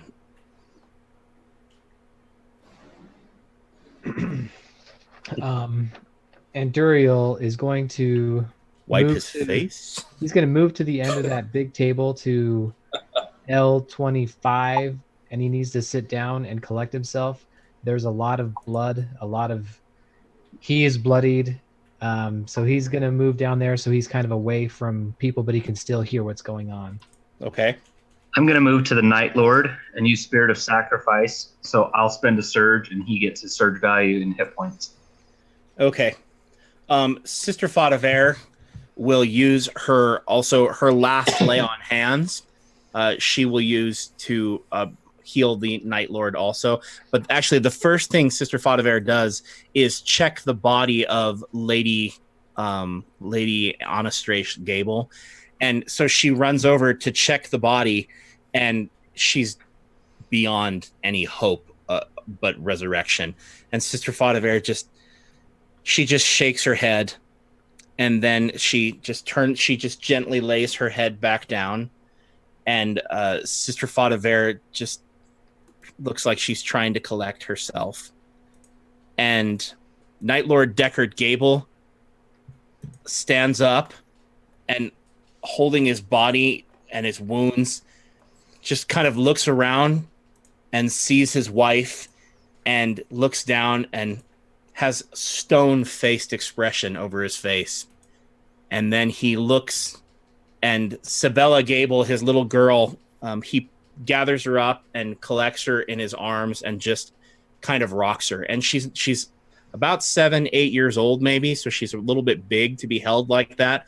But he holds her and he cradles her while she cries. And you hear her say, "Father, is it over?" And he says, I think it is, daughter. I think it is over." And then he opens his eyes, that just grief and just stone-faced expression, and looks down at his wife.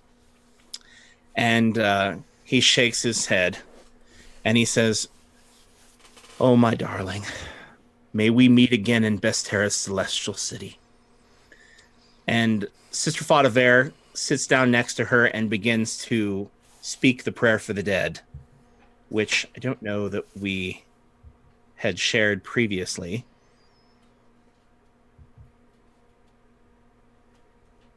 But we'll see if we have it. In the God Stuff file. There we go. So Sister Faudever leans down next to the body, and she says, "Our Lady of Healing, we commend this soul to your protection. Raise your holy shield before her as she walks the path of redemption. As you champion the heavens, champion this soul before the pit. Walk with her as you walked these lands beside us, and bring hope to the living who mourn for the dead, so let it be."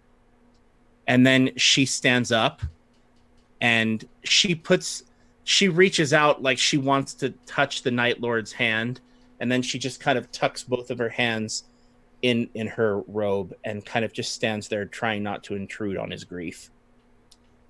And he looks over, and the old man who was on top of the pole wanders over, and he says, and he looks over at one of the ladies that crawled out from underneath the table, and he says, "Mercifa, will you please take Sabella to her room by way of the kitchen and some sweetbreads, if there be any left, and stay with her until I come for her." And he looks over at the man who climbed down off of the pole, and he says, "Ekron, will you please send word to Commander Frederick in the shipping district to come to the castle at once?" And he looks over at the rest of you. His daughter won't let go for a minute, and he very gently detaches her from him and hands her off to Mercifa, who looks like a lady in waiting of some kind. She's dressed like a noble. And he says, "I would ask who you are, but I heard you call out to your patrons during the battle. Praise the gods one and all for your arrival. There will never be sufficient words to thank you for releasing us from this nightmare, nor to apologize for the ruin my family has brought upon you all. For the moment, allow me to say that you will be rewarded with land and with coin. Winterrun is a wealthy province, and a donation will be made to your churches. How came you to be here, and how did you enter the castle?" It's a long story. Lysinopril helped us get in. Lysinopril, the wizardess? Yes, the entire city is been under the horrible thumb of the faith of man. These are agents of the faith of man. It's all part of the same group. Lots of stories to tell, but Hope Master Andante is dead, as is Brother Havernell, and they attempted to burn the church, We were able to stop that. Red caps are still loose, but the Embassy of the Faith of Man is riddled with red caps and villains. And we also discovered that Guildmaster Travers is possessed as your lady was. Okay, I need everybody to make a perception check, please.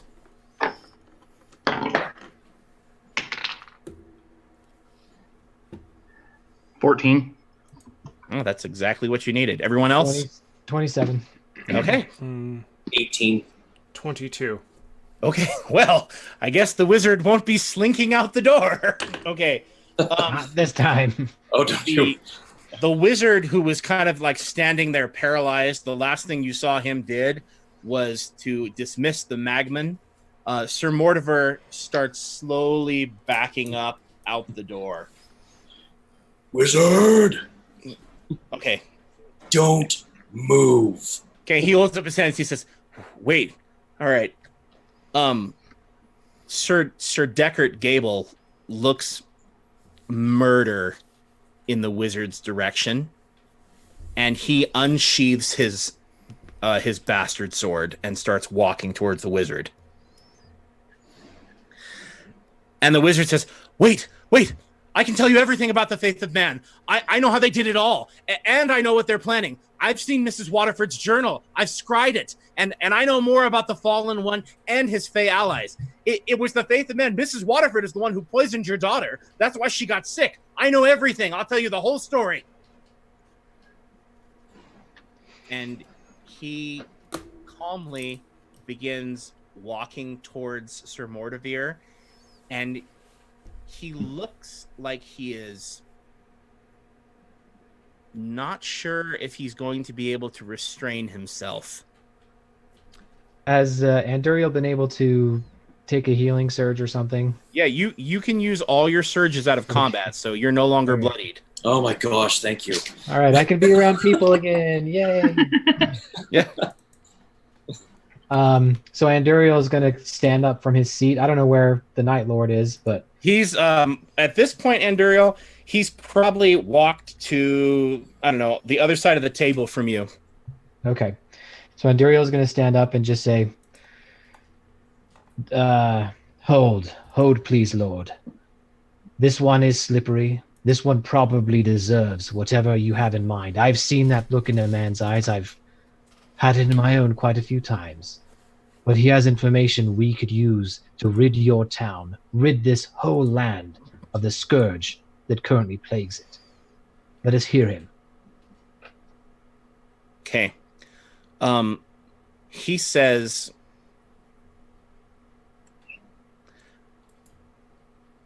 I hear wisdom in your words, but for the rage in my heart, I would not be tempted. And then he sheathes his broadsword, or his bastard sword. He sheathes his bastard sword, and he just stands and takes a deep breath. And you kind of get the impression from watching him calm himself that he's done this before, that he's used to controlling himself on a battlefield, or at least that he's disciplined enough to school his emotions, even in the midst of a tragedy. He says, you may very well be executed for what you have done. But for the moment, I will allow you to buy clemency with your words. You will share everything. And if I have the sense that you are leaving anything out, I will have you executed immediately. Do you understand me, Duquesne? And Sir Mortimer kind of gets that skittish look, but he nods almost a little frantically, and he says, for the moment, we will accompany him to the dungeon tower. He says, we'll clap you in irons, and then we'll see what's to be done. And he looks around at the rest of you, and he says, we have been trapped here for days. I have no idea how much time for sure has passed. I would bet that it's weeks, but the time has bled. How long do you know has chaos been abroad in my city?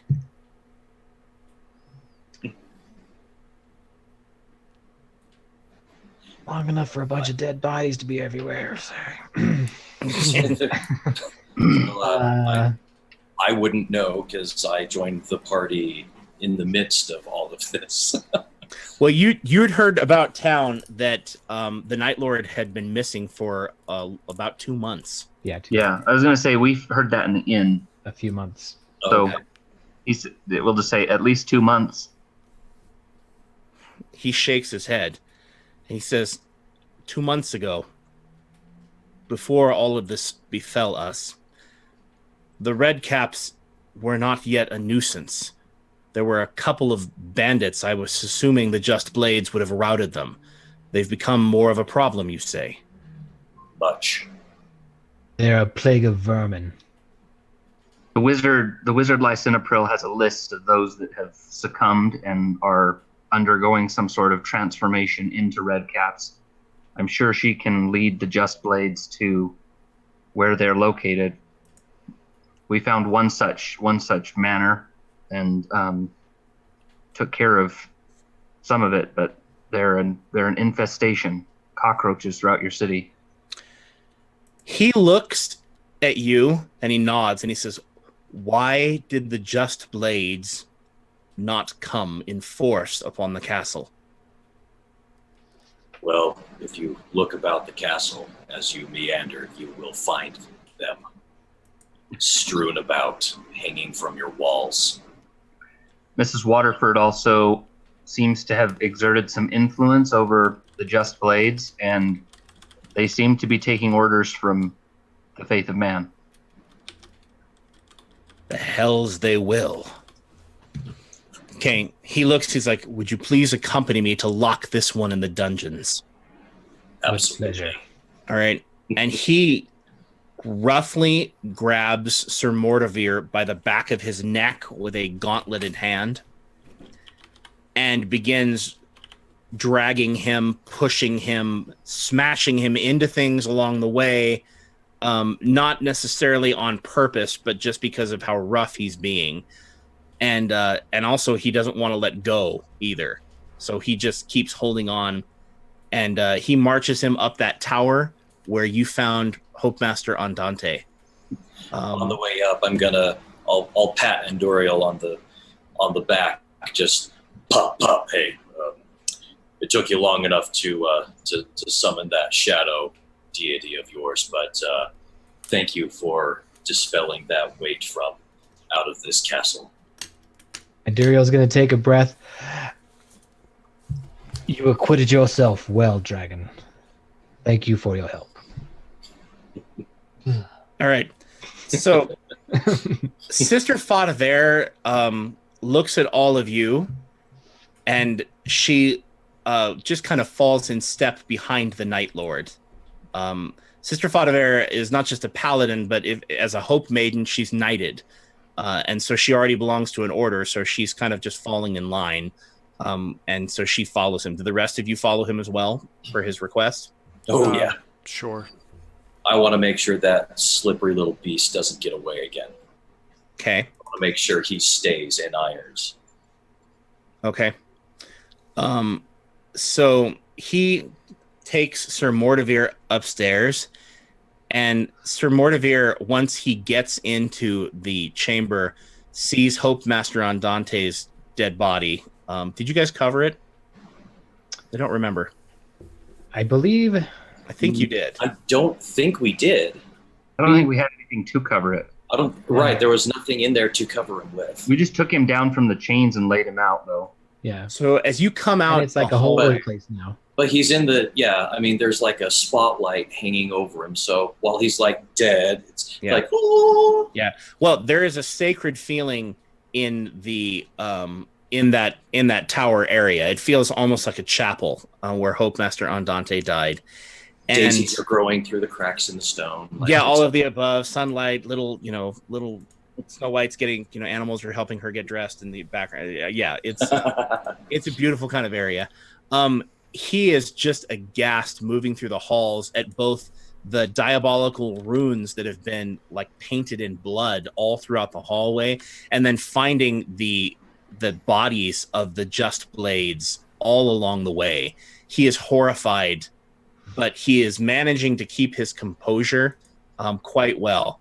He's just shaking his head, grimaces, lifts his head up, and marches up there, and claps Sir Mortivere in irons. And then he takes part of Sir Mortivere's robe and draws a dagger and cuts a long piece of the hem off of his robe and ties it around his mouth and gags him so that he would find spellcasting difficult. And then he takes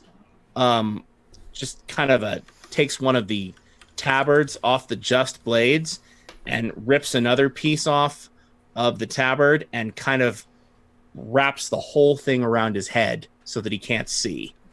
And then he goes rifling through his pockets, pulls out any spell components, pouches, or whatever you might find, and then he takes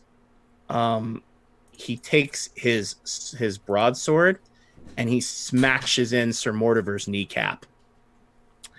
And Sir Mortimer is like, and lets out a terrible scream. And then he very calmly sheathes his broadsword, and he says, and he puts his head up right next to him, and he says, I would not suggest you flee, but I think you'll find it a little harder now. And when you think of the pain in your leg, and you think about whining or crying out, you think of my dead wife. And you think about how little your life means to us. And then he turns calmly around and walks out and closes the door behind them. And he looks out at the rest of you and he says, there's much to be done. I do not know. You say Brother Havernell is dead and Hope Master Andante. What about Sister Contratia and Brother Ferrante? Do they live? They live and they're safe at the inn. Maybe. Brother Ferrante was talking about going for help from the church in St. Marcus. Oh, that's right. They took them to safety. They are safe, they are alive, but they went to go find more help, more priests.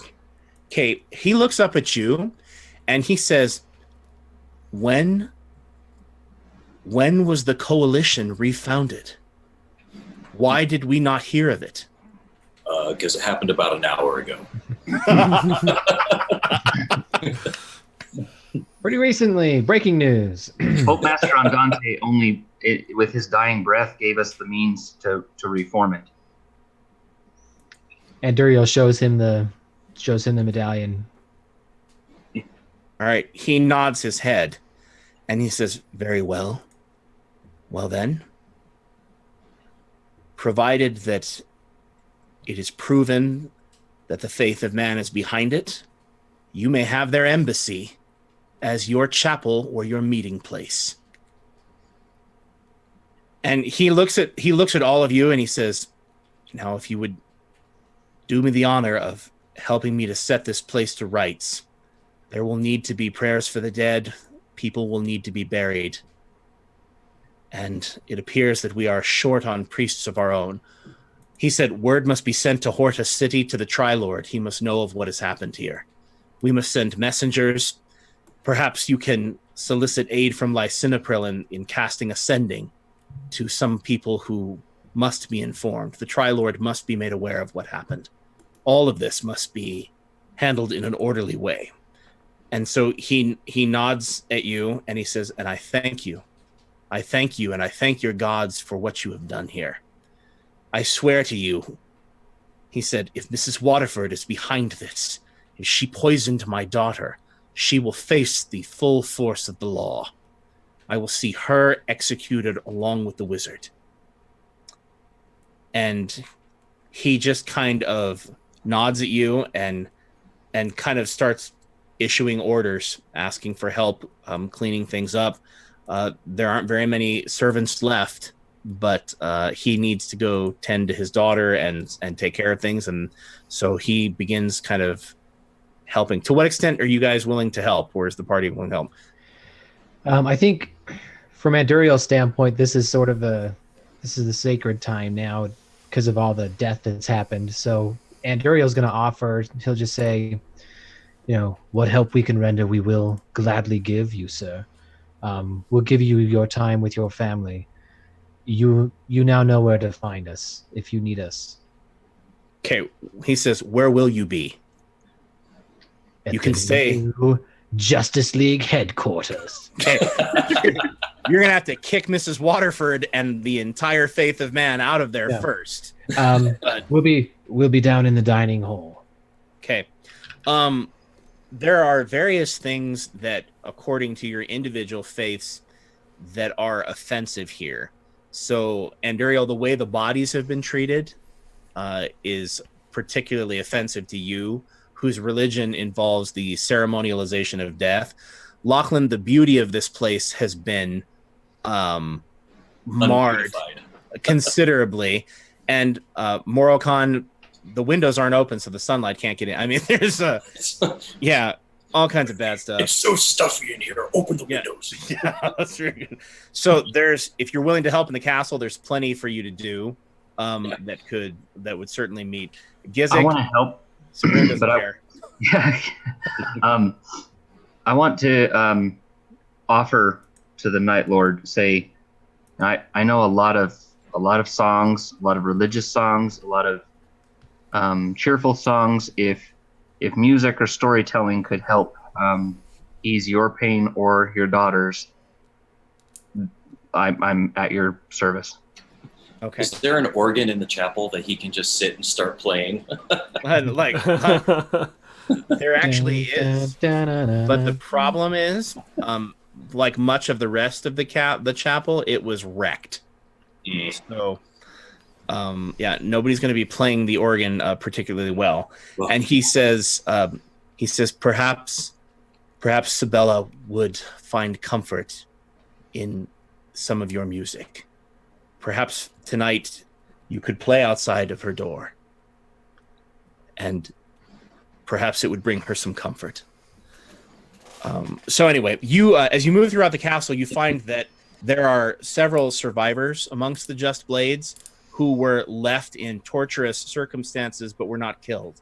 And so as you go along, you find that there are just a few more survivors amongst the people, a few people that managed to hide and were trapped where they were. So you find a very few Just Blades and some of the staff. Sister Faudever, of course, arranges, to help with healing, with setting of bones and whatnot. And we will go ahead and leave it there for the evening. So Morcon's going to be sprinting all over the castle, trying to throw open every window and shutter and curtain that he possibly can. Yeah, let the light in. Muttering to Hemina, just let your light shine in here.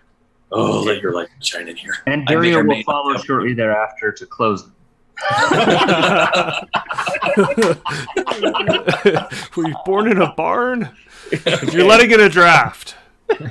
That's awesome. So Moroccon's running around in circle going, this little light of mine, I'm gonna... Nope.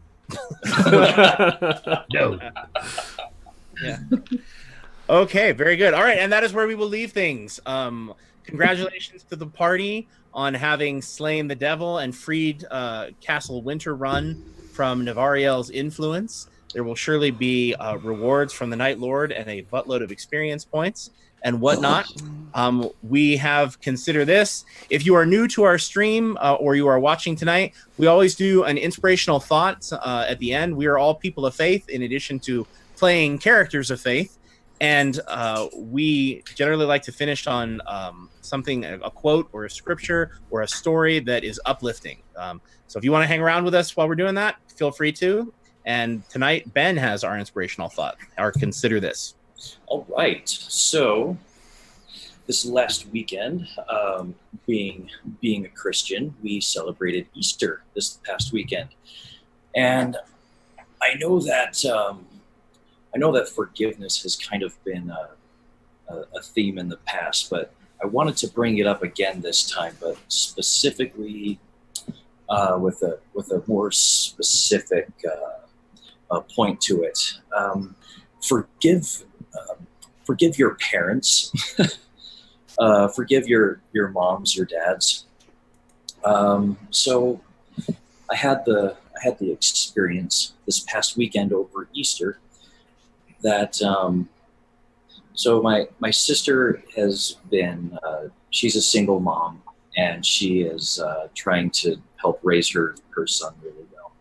But part of that is she's trying to force a lot of things onto him, and trying to force a lot of things, and just trying to get him to experience what a normal family is like, or what a lot of most people would consider to be a normal family life. And part of that is like dragging other family members into things. And I felt like my wife and I are really good parents. I have 3 children, and I feel like we're really good parents until they get to a certain age. We're really good parents with younger kids. But once they hit a certain age, like around that 6 or 7 year old range, we start to not really know what to do with them. We start to struggle a bit. And I got the distinct impression over this last weekend that, looking back at my childhood and the things that I've gone through, talking with my wife and the things that she's gone through in her childhood, and just how some of them, I know every single one of us have had just things in our younger lives that have been, why did my mom, why did my dad make me do that? Why are they the way they are? And I had the thought come to me that was just,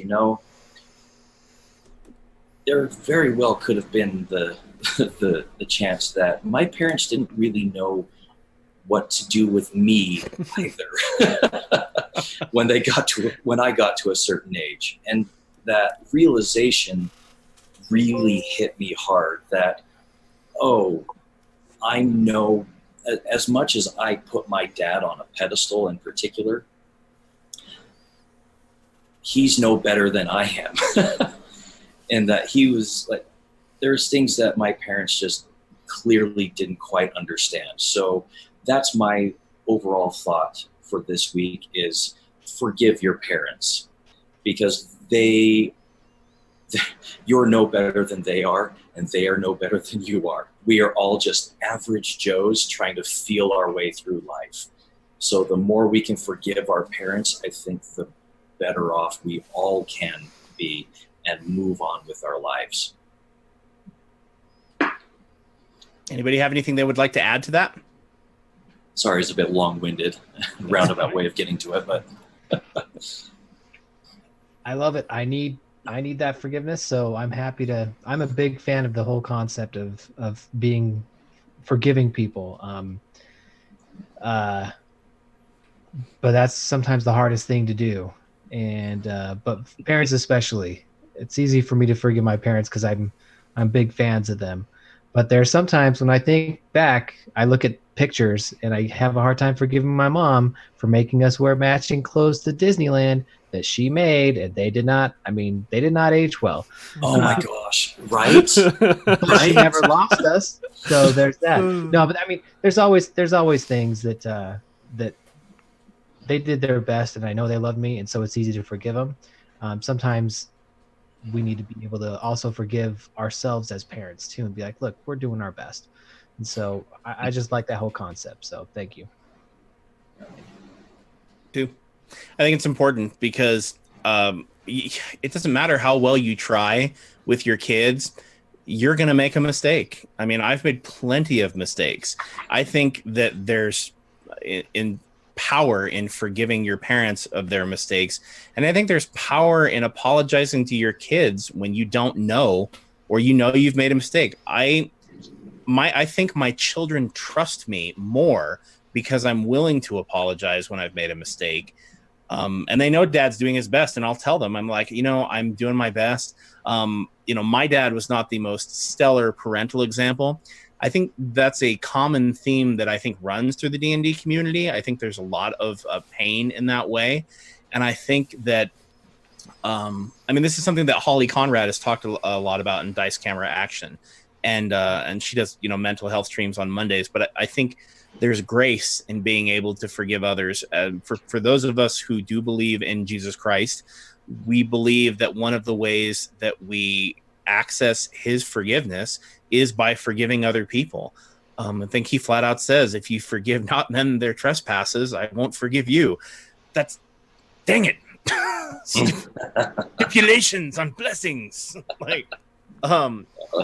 But the good news is that if we do forgive other people, we receive that grace. And I felt it before. I mean, it's hard. I'm one of those people who's like, I'm a grudge holder. I freely admit it. I don't easily forgive people. I'm still mad at Ryan for not remembering that, I don't know, he didn't hit the enemy or he lost the power. I'm still mad at what happened in the combat. I'm just kidding. But I think that there's a lot of grace and forgiveness, and I think it's a good thought. So I will certainly be ruminating upon that thought. There's that scripture in Exodus that says, honor thy father and thy mother. And I think that is probably what the Lord had in mind when he gave that commandment out. Just forgive your parents, because you're all screwed up. Anybody else have anything they'd like to add to it? Okay. Well, if nobody has anything to add, then thank you very much for joining us. We are appreciative of you, those of you who are watching. Thank you for those of you who watched on Twitch. Thank you for those of you who watch on YouTube. This is us saying have a good night. There are more of us than there are of them. Have a good night, guys. Bye-bye. Night. Thanks, guys. See you next week.